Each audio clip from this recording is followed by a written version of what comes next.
Многие считают Салли из «Корпорации монстров» одним из самых добрых персонажей Pixar. Его мягкий голос, дружелюбная мимика и трепетное отношение к Бу сразу сделали его любимцем публики. Но в одной короткометражке, не такой уж популярной, спрятано нечто настолько жуткое, что один раз увидев это, уже невозможно развидеть. В «Веселозавре Рексе», маленьком спин-оффе от истории игрушек, действие происходит в ванной комнате. И среди множества деталей внимательные зрители заметили кое-что тревожное — чехол на унитаз, который пугающе напоминает шерсть Салли.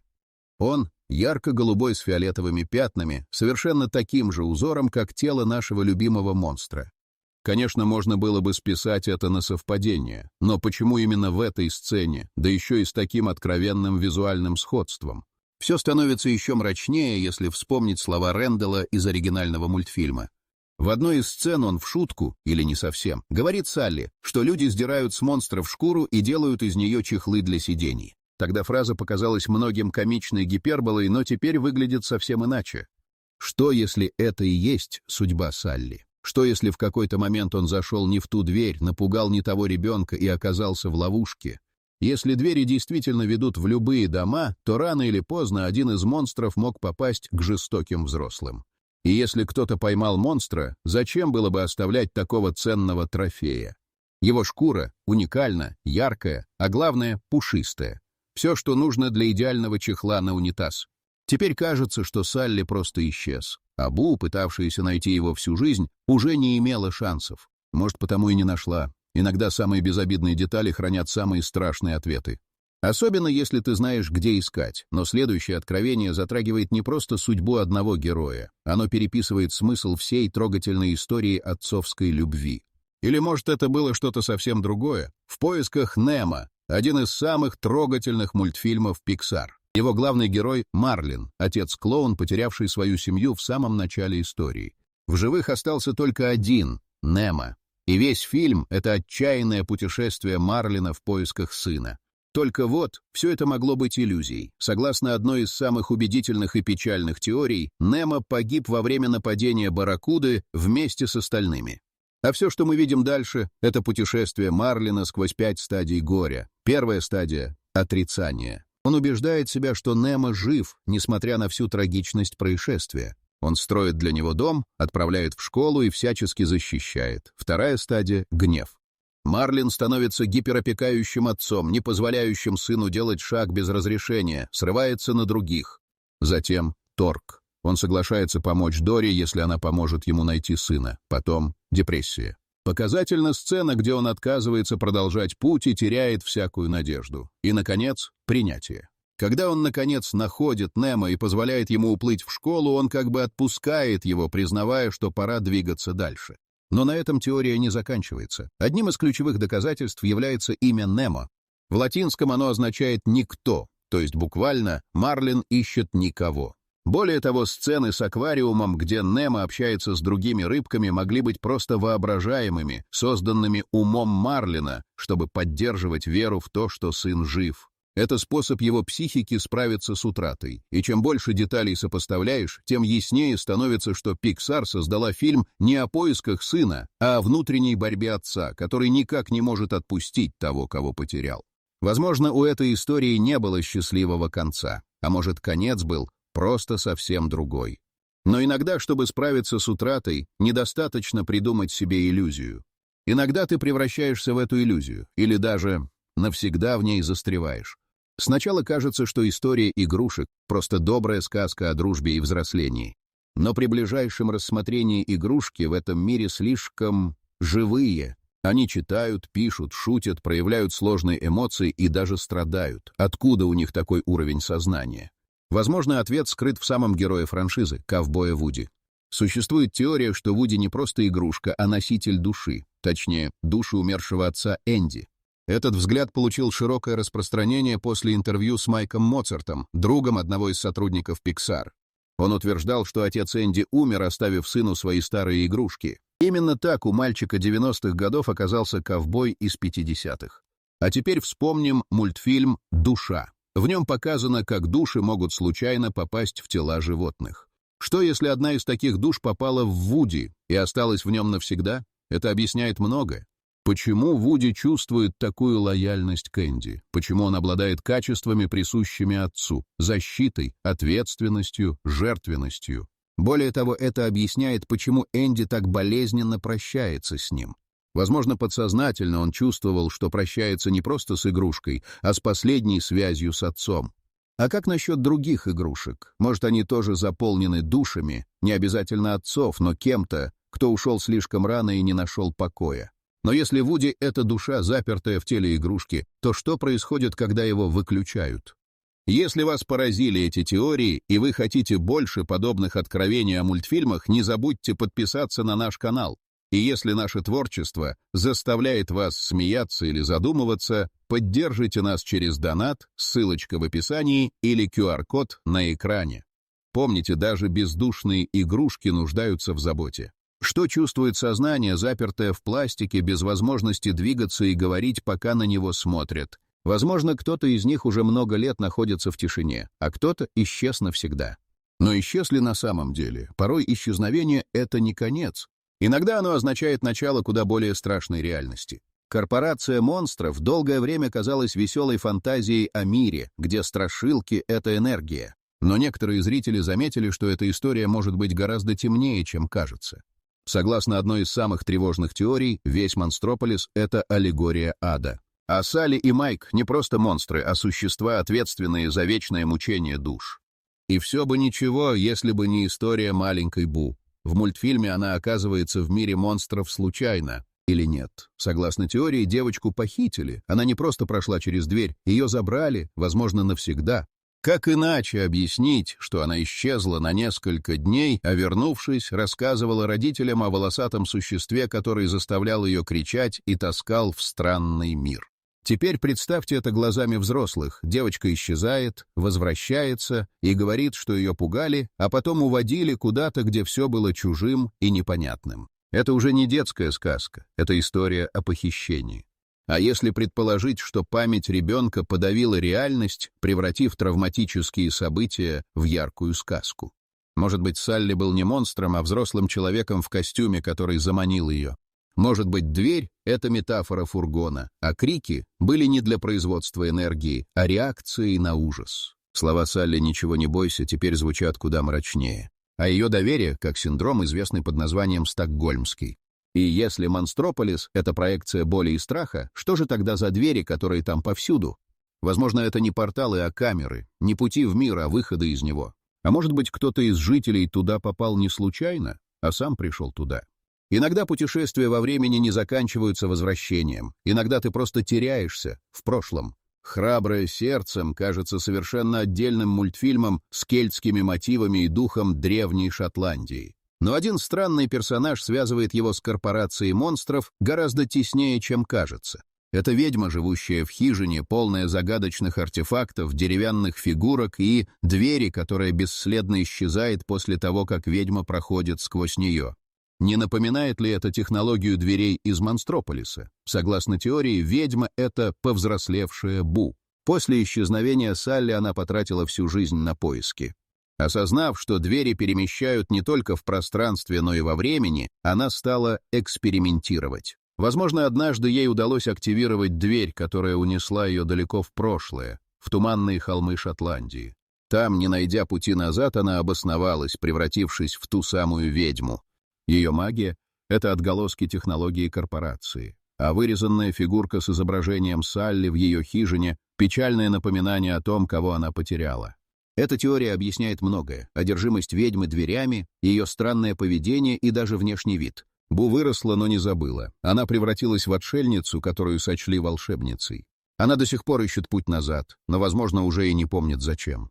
Иногда дверь в другой мир не ведет к спасению. Иногда она закрывается навсегда, и ты остаешься по ту сторону, в новом теле, с новыми мыслями и совсем другой миссией. Что делает игрушку живой во вселенной Pixar? Этот вопрос преследует зрителей уже много лет. Почему одни объекты оживают, а другие нет? Что объединяет Вуди, База и даже Вилкинса, вилку из мусора? Почему они способны мыслить, разговаривать, чувствовать боль и привязанность? Самый пугающий ответ — это теория, согласно которой внутри этих игрушек скрываются души мертвых людей. или точнее их фрагменты. Вспомните, как Вуди и другие игрушки могут читать, писать, анализировать и даже испытывать страх смерти. Все эти качества не характерны для обычных вещей, да и сама логика их оживания не поддается простому объяснению, как они двигаются. Откуда берутся эмоции? Почему без присутствия ребенка они замолкают и застывают, словно заколдованные? Одна из наиболее обсуждаемых фанатских теорий утверждает, что в мире Pixar существует незаметный механизм переселения душ. Возможно, это часть более широкой системы, вроде той, что мы видим в душе. Только в отличие от случайного попадания в кота, некоторые души могут застревать в мире, не попав туда, куда должны. И тогда они находят себе новое тело, например, тело игрушки, тогда все встает на свои места. Именно поэтому Вуди так боится потерять своего ребенка, он чувствует, что его существование зависит от этой связи. Это не просто эмоциональная привязанность, это вопрос бытия. Без любви ребенка душа затухает. Но как объяснить вонючку Пита? Его никто не любил, он пылился в коробке десятилетиями, но был жив. Может, у некоторых душ сила больше, или, может быть, некоторые игрушки живут вне зависимости от любви. И тогда они становятся опасными. Если все это правда, то каждая игрушка — это чья-то вторая жизнь. Или последнее пристанище. Снаружи-то пластик и ткань. Внутри — сознание, которое однажды принадлежало живому человеку. Какова судьба этих душ? Неужели все, что им остается, это развлекать детей, пока их не выбросят? Иногда самое страшное скрыто в глазах, которые не мигают, особенно если раньше они принадлежали тебе. Каждый ребенок боится, что кто-то прячется в его шкафу. И Pixar буквально воплощает этот страх в корпорации монстров. У каждого ребенка там свой монстр. Салли пугал одних, Рэндалл — других. Но есть одна деталь, которая ускользает от большинства зрителей. Дверь Энди из «Истории игрушек» выглядит подозрительно знакомо. Белая, с 5 прямоугольными панелями. И точно такая же дверь встречается в одном из эпизодов корпорации монстров, когда монстры тренируются пугать. Согласно фанатской теории, Рэндалл — это тот, кто пугал Энди в детстве. Это объясняет не только схожесть дверей, но и тот факт, что Рэндалл — самый коварный и хитрый из монстров. Он мог оставаться незаметным, подкрадываться, исчезать, а его способности к мимикрии делали его идеальным ночным кошмаром. Энди, возможно, даже не помнил, как выглядел монстр, но страх остался с ним навсегда. А чтобы справиться с этим страхом, он начал воображать героев. Игрушки, которые его защищают. Вуди, Базз, Рекс — все они стали его щитом против ночного ужаса. Это бы объяснило и тот факт, что игрушки Энди всегда проявляют особую сплоченность, как команда, готовая в любой момент встать на защиту.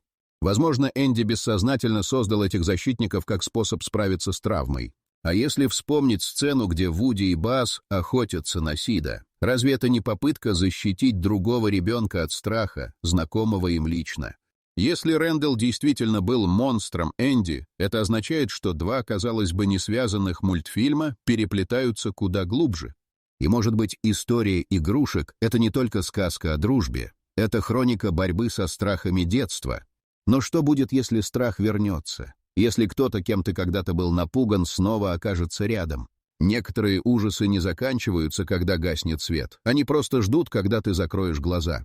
Когда корпорация монстров показала двери, ведущие в детские комнаты, все приняли это за фантастику. Но что если эти двери не просто портал в другой дом, а в другое время?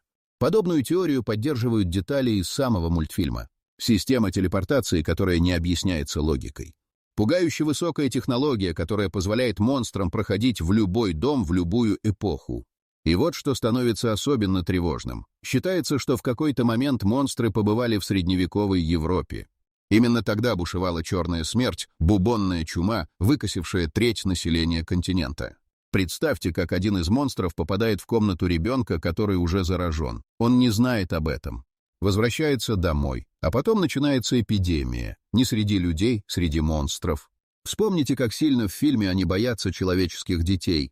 Как буквально выжигают все, к чему ребенок прикасался. Это не просто предосторожность. Это панический страх. Монстры верят, что дети токсичны. И, возможно, у них есть на то причины. Они могли пережить свою собственную эпидемию, вызванную заражением через двери. Возможно, кто-то из них даже умер. А может, целые сектора Монстрополиса пришлось закрыть навсегда. Этот страх жив до сих пор. Он не уходит. Он влияет на то, как работает вся индустрия. Именно из-за него монстры боятся сближения. Именно из-за него Салли и Бу вынуждены расстаться. Именно поэтому дверь к ней уничтожают. Но если двери ведут сквозь время, кто сказал, что кто-то не воспользуется ими снова? И если болезнь может передаваться между мирами, кто сказал, что следующей будет не наша?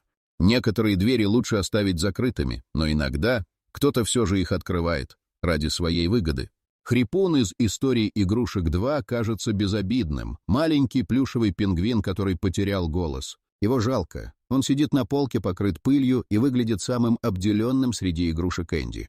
Но одна из фанатских теорий предлагает пересмотреть эту жалость. Возможно, Хрипун не жертва, а гениальный манипулятор. Вспомните, именно он оказывается на распродаже, куда случайно попадает и Вуди. Именно его нужно было спасти. И именно из-за него Вуди оказывается в руках коллекционера. Случайность?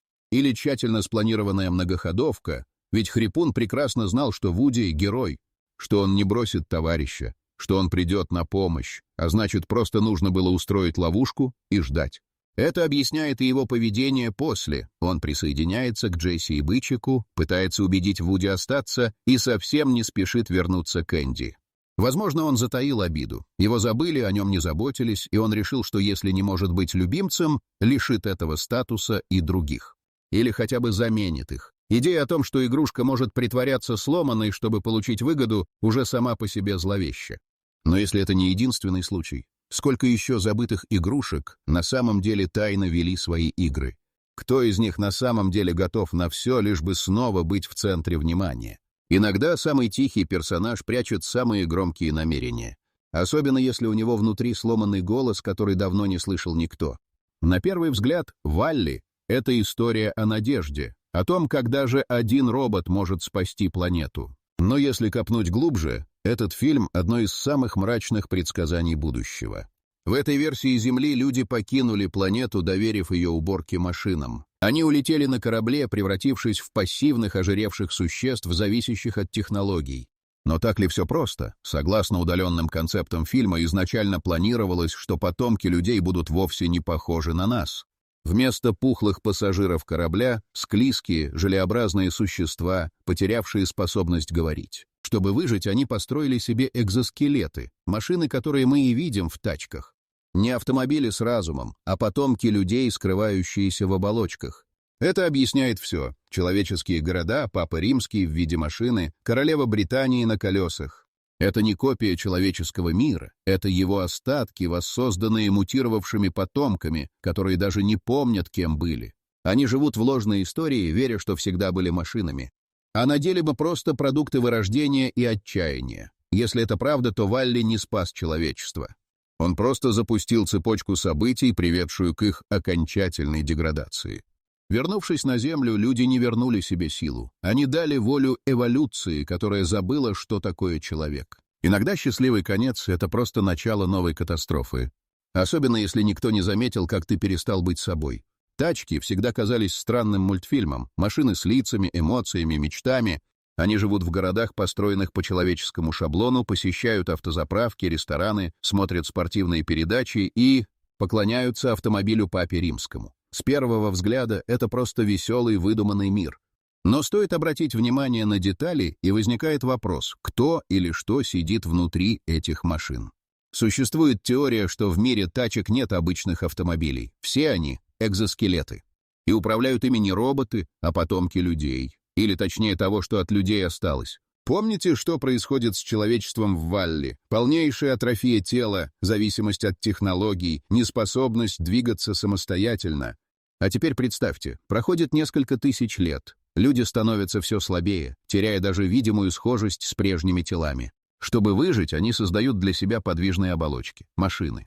Со временем эти потомки человечества забывают, кем были. Машины становятся их домом, телом, личностью. И начинается мифология. Мир воссоздается по образу того, что был до них. Улицы, офисы, телевидение.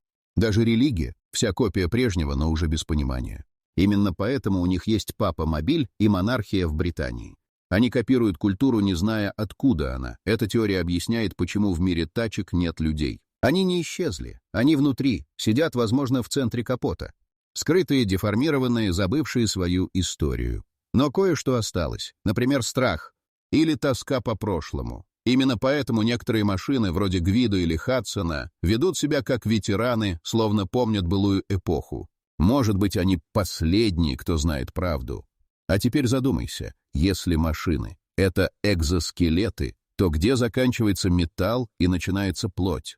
В поисках Немо акул показывают с неожиданной стороны. Особенно Брюса, огромного белого хищника, который называет рыбу другом, а не едой. Но у него есть внутренняя травма. Он упоминает, что у него были проблемы с отцом. Большие белые акулы не растят потомство, это известно. Но именно эта деталь заставила некоторых зрителей искать объяснение глубже. И они нашли нечто, что связывает Брюса с совершенно другим мультфильмом. В одном из эпизодов «Суперсемейки» мистер Исключительный сидит в офисе, а на столе у него фотография. На ней он изображен рядом с мертвой белой акулой. И это не просто совпадение. Это именно тот же вид, что и Брюс. Если учесть, что акулы могут жить до 45 лет, а события в поисках Немо происходят, по-видимому, в наше время, то возраст Брюса и дата фотографии вполне совпадают. Получается, что Боб Парр мог убить отца Брюса в молодости. А теперь вспомните, как Брюс внезапно теряет самообладание, учуяв кровь. Это не просто инстинкт. Это спусковой крючок травмы. Утрата родителя, возможно, произошла на глазах, или он просто чувствует связь. Как животное, способное запоминать лица и запахи, он может неосознанно помнить убийцу. А ведь Боб Парр — герой, он защищает людей. И если ему пришлось убить морское чудовище, может быть, это была часть более масштабной битвы. Возможно, та фотография — трофей войны, или память о столкновении с подводными врагами. Но если акулы из Немо разумны, как люди, то убийство — это уже не охота. Это убийство живого существа. Существо, которое, возможно, когда-то жило по ту сторону воды, а теперь мстит за отца, отказываясь быть хищником. Но можно ли так просто отказаться от своей природы? Иногда даже самые добрые намерения оставляют после себя кровавые следы. «Лука» — еще один мультфильм Pixar, который при первом просмотре кажется легкой сказкой о дружбе. Но если вглядеться глубже, история о морских чудовищах, превращающихся в людей, выглядит подозрительно знакомо. Особенно в контексте других подводных фильмов студии, таких как «В поисках Немо» и «В поисках Дори». Слишком много морских существ обладают интеллектом, эмоциями и даже социальной структурой. А теперь прибавим сюда одно интересное наблюдение. Под водой есть организованная сила. Согласно теории, чудовища из Луки — это не изгои, это разведчики. Их способность превращаться в людей — инструмент маскировки. А цель — наблюдать, анализировать и, возможно, подготовиться к возвращению морской расы на сушу. Такая идея давно присутствует в мифологии. Ирландские фаморы, морские демоны, выходили из глубин и пытались завоевать сушу.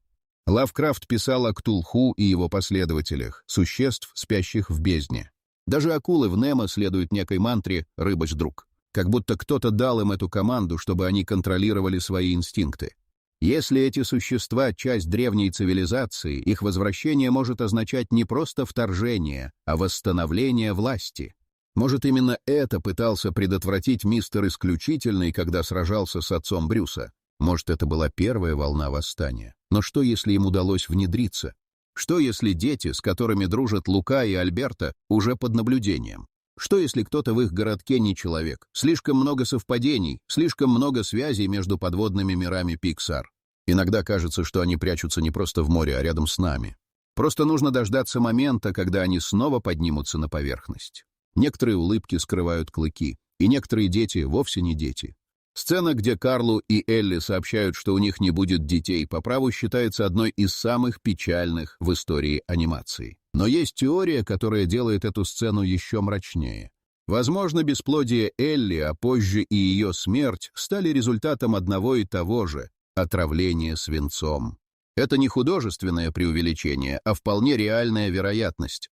Вспомните дом, в котором жили Карл и Элли, старая постройка, которую они купили и отремонтировали. События происходят в середине 20 века, когда подавляющее большинство домов в США были покрыты краской на основе свинца. В процессе ремонта пары часто без защиты счищали старую краску, вдыхая токсичную пыль. Свинец способен проникать в легкие, накапливаться в костях и органах, вызывая массу проблем, от бесплодия до повреждения мозга и, в конечном итоге, смерти. Элли могла не заметить признаков отравления. Усталость, слабость, головные боли — все это могло быть списано на возраст или стресс. Но ее организм уже разрушался изнутри, а потом внезапная смерть. Не от старости, не от болезни, а от медленного годами накапливавшегося яда.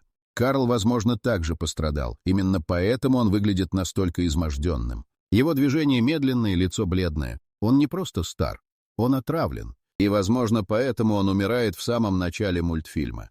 Да-да, по одной из теорий, все дальнейшее — это загробное путешествие. Но к этому мы еще вернемся. Пока одно ясно точно: то, что казалось уютным домом, на самом деле было смертельной ловушкой.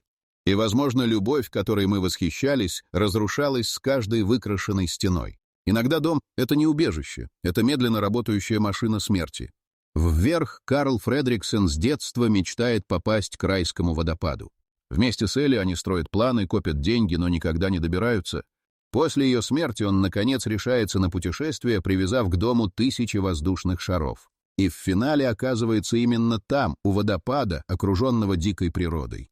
Там он встречает странную яркую птицу по имени Кевин, которая становится символом его приключения. Но за этим милым образом скрывается гораздо более зловещая символика. Согласно одной из теорий, Карл умирает в самом начале мультфильма, возможно, от старости. Возможно, из-за воздействия свинца. В момент, когда в его дом приходят чиновники, начинается что-то иное. Полет дома — это аллегория вознесения души, а райский водопад — не просто географическая точка. Это буквальный рай. И вот тут появляется Кевин. Птица, которую Карл и Рассел встречают первой в джунглях. Она красива, грациозна, почти мифична, и это не случайно. В европейском фольклоре XV века существовала легенда о райской птице, существе, которое живет в небесах и никогда не касается земли. Ее считали проводником душ в иной мир. Возможно, Кевин — это именно она. Проводник, символ перехода. Карл пытается спасти Кевина, защитить, но на самом деле он защищает свою последнюю связь с жизнью, свою надежду. А Рассел, он может быть образом ребенка, которого у Карла никогда не было. Или даже ангелом-хранителем, появившимся в образе скаута. Мунц, антагонист фильма «Падший ангел». Он пытается соблазнить Карла на путь эгоизма и мести. И когда Карл, наконец, отпускает дом, который всю жизнь считал своим счастьем, он освобождает себя. Его путь окончен, он попадает туда, куда стремился, но не на карте, а в вечности. Иногда путешествие — это не путь вперед, это возвращение туда, откуда все началось. В мультфильме «Суперсемейка» зрители могут заметить номер телефона, который оказывается действующим. Первые, кто решился позвонить, услышали в динамике фразу «Вы позвонили, в вас не спасти». Этот момент стал символом мрачных секретов, скрытых в мире Pixar. Каждый мультфильм этой студии содержит больше, чем просто развлечение. В истории игрушек игрушки не только оживают, но и хранят мрачные тайны. В одной из сцен Уди и Базз пытаются спастись от злого ребенка, и в этот момент игрушки других детей попадают в ловушки, теряя свою индивидуальность. Это не просто комедия, это острая метафора страха перед взрослением и утратой идентичности. Загадки также проскальзывают в «Поисках Немо». История о поисках утерянного сына наполнена тревогой. Когда Марлин сталкивается с акулой, эти хищники пытаются отказаться от своих инстинктов, но их борьба кажется безнадежной. Этот образ символизирует сложность изменений, которые мы пытаемся осуществить в своей жизни. Вперед конфликты возникают из-за стремления к семейным ценностям. Два брата отправляются на поиски волшебства, но их покойный отец не может быть возвращен. Эта ситуация не только трогает, но и поднимает важные вопросы о семейных отношениях. Многие зрители могут не заметить, как Pixar использует темные моменты для передачи глубоких идей. В «Суперсемейке» персонажи взрослеют на фоне жестоких реалий. Супергерои, когда-то любимые, теперь вынуждены скрываться от общества, что отражает страх людей перед осуждением и непониманием. Этот контекст добавляет многослойности к повествованию. На протяжении всех этих фильмов Pixar внедряет элементы, которые требуют внимательного анализа. Скрытые сообщения, мрачные тайны и глубокие метафоры создают уникальную атмосферу, обогащающую каждую историю. Эти мультфильмы вызывают не только смех, но и побуждают зрителей задаться вопросами о более серьезных аспектах жизни. Когда Уди и Базз покинули дом Энди, их ждали неожиданные испытания. На улице они столкнулись с другими игрушками, которые показывали абсолютно иной подход к жизни. Ведущий игрушечный бандит, известный как Кейн, собирал игрушки, которые потеряли свою индивидуальность, и использовал их для своих целей. Его группа состояла из игрушек, которые когда-то были любимыми, но теперь оказались забытыми. Они подталкивали Уди и Базза к выбору, либо присоединиться к ним, либо стать следующими жертвами. В какой-то момент Уди ощутил, как его уверенность начинает поколебаться. Он помнил, как был любимцем Энди, но теперь это казалось все более призрачным. Базз, с другой стороны, полагал, что они должны использовать свои силы, чтобы спасти остальных игрушек. Напряжение между ними нарастало. Уди, обеспокоенный тем, что они могут потерять свою индивидуальность, настаивал на том, что они должны вернуться к Энди, в то время как Базз чувствовал, что они должны защищать других игрушек, даже если это ставило их под угрозу. Тем временем Кейн использовал манипуляции, чтобы разжечь недовольство среди игрушек. Он говорил им, что настоящая жизнь не в том, чтобы ожидать, когда их заберут, а в том, чтобы сами взять судьбу в свои руки. Это подстегнуло некоторые игрушки, и они начали сомневаться в своих прежних убеждениях. Базз стал их голосом, и его влияние росло. Ситуация обострилась, когда Кейн организовал захват небольшой группы игрушек, включая Базза. Уди, понимая, что его друг оказался в опасности, решил действовать. Он направился в логово Кейна, где игрушки были принуждены петь и танцевать, чтобы развлекать своих захватчиков. Это зрелище было невыносимым. Уди почувствовал, как страх охватывает его. Что, если он не сможет спасти Базза? Что, если они оба окажутся в ловушке? Обострение конфликта достигло пика, когда Уди столкнулся с Кейном лицом к лицу. Он рассказал ему о том, как игрушки должны сохранять свою индивидуальность и как важна дружба. Кейн, не желая слушать, бросил вызов Уди на поединок, чтобы доказать, что сила важнее дружбы. В этот момент в сердце Уди зажглась искра мужества. Он понимал, что это не просто борьба за Базза, а борьба за всех игрушек, которые потеряли надежду. Собрав всю свою смелость, Уди бросился в бой, и их конфронтация привела к неожиданным последствиям. Внезапно другие игрушки начали осознавать, что они обладают силой, и решили поддержать Уди. Это стало поворотным моментом. Вместе они начали демонстрировать силу единства, разрушая пределы, которые установил Кейн. Ослепляя своей решимостью, Уди и его новая команда игрушек начали борьбу против Кейна и его приспешников. Напряжение нарастало, и каждая игрушка становилась важной частью общего плана. Уди понимал, что эта битва определит не только их судьбы, но и будущее всех игрушек. Марлин продолжал свой путь в поисках Немо, но впереди его ждали вновь возникающие преграды. Он уже успел столкнуться с акулой, которая пыталась изменить свой образ жизни, и с наркоманскими медузами, но сейчас его внимание привлекло нечто совершенно иное. Глубоко в океане он увидел странный свет, который манил его к себе. Этот свет исходил от подводной пещеры, о которой ходили слухи среди морских обитателей. Говорили, что в ней находятся опасные существа, способные сбить с толку любого, кто осмелится войти. Но Марлин, полон решимости найти своего сына, не мог игнорировать этот зов. Подплыв к пещере, он заметил, что внутри царила полная тишина. Вдруг из темноты выплыл яркий свет, и перед ним возникла загадочная рыба с огромными глазами и длинными щупальцами. Она представилась как Луна, хранительница тайн океана. Луна объяснила, что она может помочь найти Немо, но для этого Марлину нужно пройти испытание и ответить на 3 загадки. Каждая разгаданная загадка приблизит его к сыну, но за каждую ошибку ему придется заплатить цену. Первая загадка касалась его страха. Луна спросила о том, что именно пугает Марлина больше всего. Он не мог ответить сразу. Страх потерять сына, страх не быть хорошим отцом — все это крутились в его голове. Наконец он решился и ответил: «Я боюсь не спасти Немо». Луна кивнула, и свет вокруг него стал ярче. Он успешно прошел первое испытание. Вторая загадка была более сложной и касалась его прошлого. Луна спросила о том, как он потерял свою жену. Воспоминания нахлынули на Марлина, и он с трудом смог произнести слова о той трагедии. Он рассказал о том, как ее убили акулы и как это изменило его жизнь. После его откровения Луна улыбнулась и открыла проход к следующей части пещеры. Однако третья загадка стала настоящим испытанием. Луна спросила, что он готов сделать ради Немо. Марлин задумался. Он осознал, что на протяжении всего пути слишком много беспокоился о том, как сохранить сына, и слишком мало думал о том, что сам может пожертвовать ради его спасения. Он ответил, что готов рискнуть своей жизнью, чтобы вернуть Немо домой. Луна снова кивнула, и в тот же миг стены пещеры начали рассеиваться, открывая путь к Немо. Но когда Марлин выплыл из пещеры, он обнаружил, что оказался в самом центре стаи акул, которые снова вернулись к своим хищным инстинктам. Луна исчезла, оставив его наедине с новой угрозой. Стадо акул начало окружать его, готовясь к нападению. Марлин понял, что теперь ему нужно использовать не только свою смелость, но и сообразительность, чтобы спасти себя и, возможно, других рыб, оказавшихся в ловушке.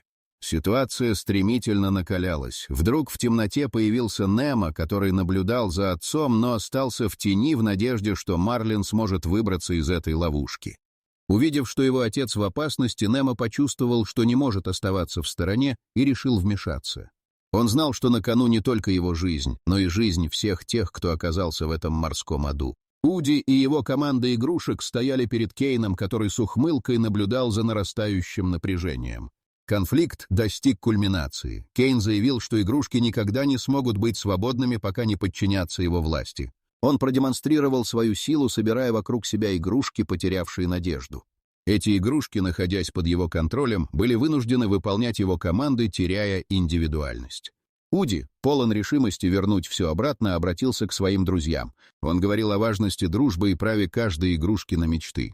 Однако Кейн насмехался, утверждая, что настоящая жизнь заключается в подчинении. Он бросил Уди вызов. Если тот действительно верит в свои идеи, пусть попробует спасти игрушек, которых считает потерянными.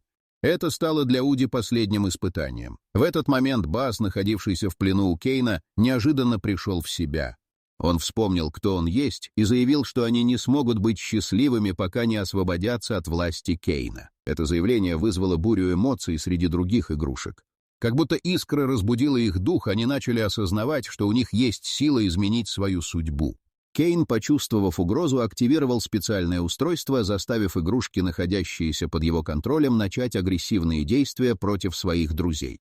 Уди увидел, как его команда начала паниковать. Он понимал, что сейчас или никогда. Он собрал все силы, чтобы пробраться через хаос к Баззу. На пике напряжения Уди и Базз столкнулись лицом к лицу с Кейном. Уди, полон решимости, произнес: «Мы не игрушки, которые можно контролировать. Мы друзья, и вместе мы сильнее». Эти слова разбудили в игрушках понимание, что их индивидуальность — это их сила. Кейн, осознав, что его власть начинает ускользать, попытался атаковать. Но в этот момент игрушки, вдохновленные словами Уди, объединились и противостояли Кейну.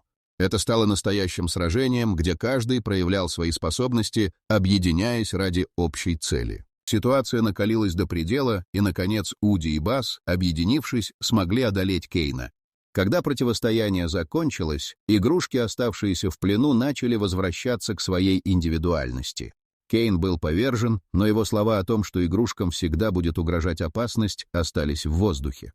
Уди понимал, что это только начало. Они вернули себе свободу, но впереди стояли новые вызовы. Теперь они были готовы к ним вместе. Они стали командой, поддерживающей друг друга и не позволяющей страху и сомнениям подрывать их дух. В этот момент они осознали, что даже в самых темных ситуациях можно найти свет. Когда Уди и Базз одержали победу над Кейном, мир игрушек изменился. Каждая игрушка осознала свою ценность и уникальность, и вскоре радость наполнила пространство. Уди чувствовал, что их битва не только за свободу, но и за восстановление доверия между игрушками. Они вновь обрели надежду и начали поддерживать друг друга в достижении новых целей. В это время в другой части вселенной Pixar развивалась история «Вперед». Два брата, Иэн и Барли, продолжали свое приключение, стремясь вернуть покойного отца. На протяжении пути они сталкивались с препятствиями, которые проверяли их физические силы и братскую любовь. Каждый шаг приближал их к пониманию, что семейные узы важнее любых волшебных артефактов. Братья обнаружили зашифрованные подсказки от отца, которые приводили к важным местам из их детства. Эти места напоминали о счастливых моментах, когда семья была вместе. Каждый найденный объект, старая игрушка или заброшенная машина, оказался частью воспоминаний, связывавших их с отцом. Когда братья достигли последнего места назначения, они столкнулись со сложным выбором. В этот момент они поняли, что не нужно волшебство, чтобы ощутить присутствие отца. Его любовь всегда была с ними, и именно эта связь позволила им преодолеть все испытания. Братья осознали, что важнее не то, что они могут вернуть, а то, что у них уже есть друг с другом. Эта осознанность стала их истинной магией. Вернувшись домой, Иэн и Барли поняли, что их приключение изменило их и помогло многим увидеть ценность семейных уз.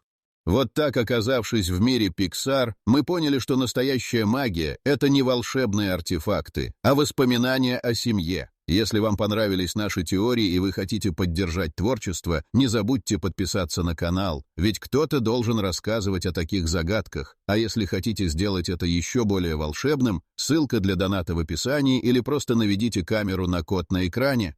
Они стали примером, показывая, что в мире, полном волшебства, настоящая сила заключается в близости и поддержке друг друга. Тем временем игрушки, объединившиеся вокруг Уди и База, начали использовать свои уникальные способности для создания нового сообщества, где каждая игрушка могла раскрыть свой потенциал.